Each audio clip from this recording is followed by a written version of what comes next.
If you've invented something or developed a new technology or your own intellectual property that you believe has commercial potential, let me start you off with one important question. Do you actually know how this is going to make its first dollar for you? Not initially. Not until you've raised a large amount of money or completed a patent or produced thousands of units or built an entire business around it. I mean, what is the first realistic commercial transaction that proves somebody's prepared to pay for what you've created? Because that question is at the heart of everything we discuss on this channel. And my name's Daniel O'Connor. I've spent more than 40 years working with inventors, entrepreneurs, and companies to take intellectual property from the invention stage towards commercial reality. And one of the most important lessons I've learned is this: inventing something and commercializing it are two separate and different skills. A technically brilliant invention does not automatically become a commercially valuable asset. I learned this in 1983 with my first innovation project. I spent nearly 3 years trying to get that to earn income, living off poverty and hope. We eventually got it going. We made a lot of money out of it and we trade sold it to an international company. But unfortunately, this is the space where most great inventors get into trouble. They start spending money, they apply for patents, they develop prototypes, they engage designers, they build websites, they start thinking about manufacturing. Some even start looking for investors. And thousands, sometimes tens of thousands of dollars can disappear before anyone has answered the most fundamental commercial question. Who's going to pay for this? Why will they pay for it? And what is going to happen before they're prepared to pay for it? Now, that's what my approach to commercialization starts, somewhere different from most others. I want to understand the commercial model before we commit significant resources to developing the project. And that means working backwards from the market. I want to know who has the problem, how significant is their problem, what are they doing right now about the problem, what does your invention do to improve their situation, does it save them money, does it make them money, does it save time, reduce risk, improve productivity, or give them a competitive advantage? And importantly, is that improvement significant enough to cause somebody to change what they're already doing? Because your competition is not necessarily another invention. Very often, the biggest competitor is just a decision of simply staying with what they're doing or doing nothing, no change. So before I become too interested in the engineering of a project or the prototype or even the patent, I want to understand the commercial transaction. What would somebody actually buy?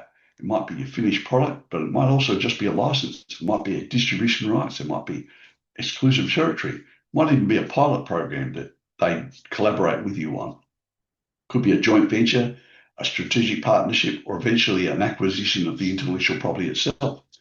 This is why I encourage inventors to stop thinking only about building a product and start thinking about building a commercial asset. Ultimately, the value will be in the commercial model, not the product itself. This is an enormous difference in the way you look at intellectual property. A product costs you money to develop. A commercial asset has the capacity to generate income.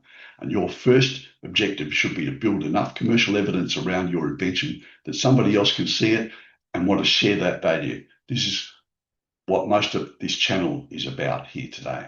So you'll find videos covering market validation, intellectual property, licensing, commercial modeling, finding industry partners, preparing a commercial pitch, negotiating agreements, your first path to income. But there's another principle you'll hear me repeat throughout all of these videos.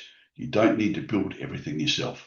One of the most powerful resources available to any inventor is going to be industry leverage.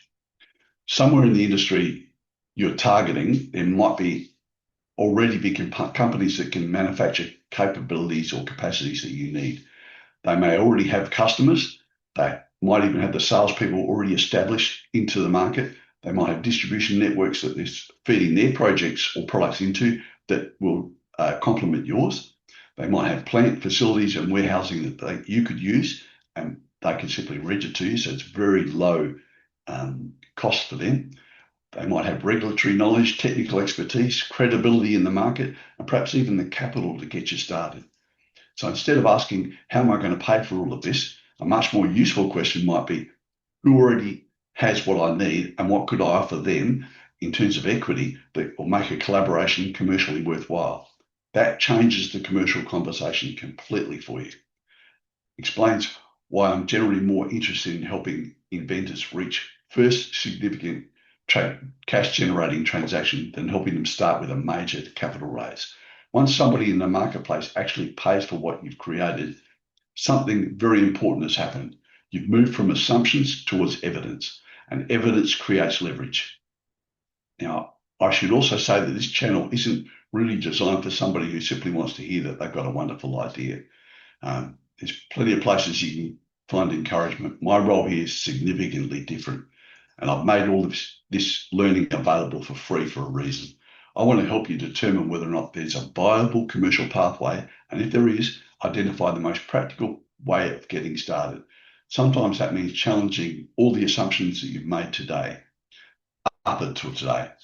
Sometimes it means changing the commercial model. Sometimes it means finding a different application or a customer becomes a much better opportunity. And occasionally the best commercial decision is not to spend another dollar until some fundamental questions have been answered. They can be valuable advice for you as well. So if you're serious about turning your invention into income, I suggest you do 3 things. First, subscribe to this channel and start working your way through these videos, starting with the ones that are most relevant to the stage you've reached already. Don't try and learn everything at once. That's going to overload you. Look for the immediate commercial obstacles standing between where you are today and your first significant cash generating transaction, and work on those. Second, take my IP commercial readiness test. You can see the link to that below. It's designed to help you look at your project from a commercial perspective and identify some of the gaps that might be holding you back right now. You'll find the link below, and after all the others, you can get this going, and it will complement you as you work through the videos as well. It doesn't cost you anything to do this, by the way.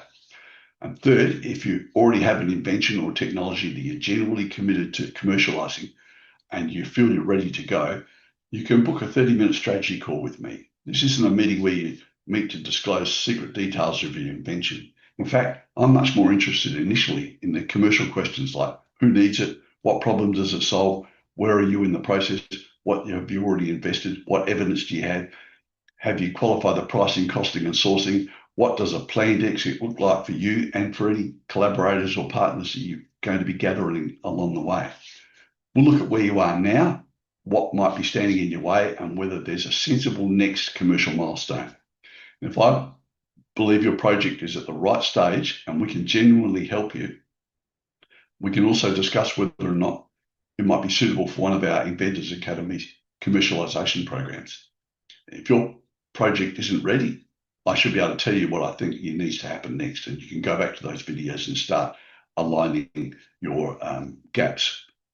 Because commercialization isn't about doing everything, it's about doing the right things in the right order while protecting your money, your time, and the opportunity itself. Your invention may have started with an idea, but the objective is not simply to own the invention. The objective is to turn the invention into a commercial asset and eventually into income. That's why this channel is here to help you do. So start with the videos below, then take the IP commercialization test. And if you're ready to have a serious conversation about the commercial future of your invention, use the link below to book a 30-minute strategy call with me. Now, I look forward to hearing from you and help you work towards what you need. So when you're ready, just tap either of these 2 links immediately below the video. And don't forget, leave your comments on each of these webinar videos. It's going to help other inventors to find this valuable resource. After all, it's free. Thank you.